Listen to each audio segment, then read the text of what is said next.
Hi, my name is Josephine Chase. I have created two logos to represent current trends to create and enhance communication barriers using icons and logos.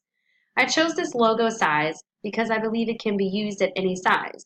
You can even shrink this logo down smaller and use the abbreviations AF. The color scheme I chose for India is green. Green is a sign of faith and prosperity.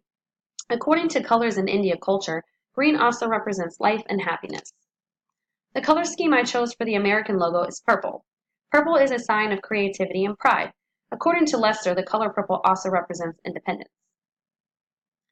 These colors convey a message to the target audience because fashion is a way to generate an emotional response. These colors do just this.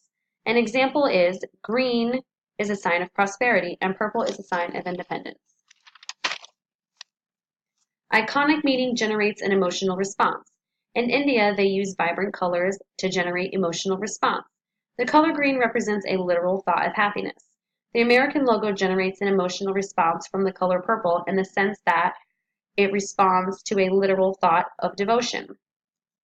According to Lester, an emotional response is guided by visual factors that immediately interprets feeling when looking at certain colors.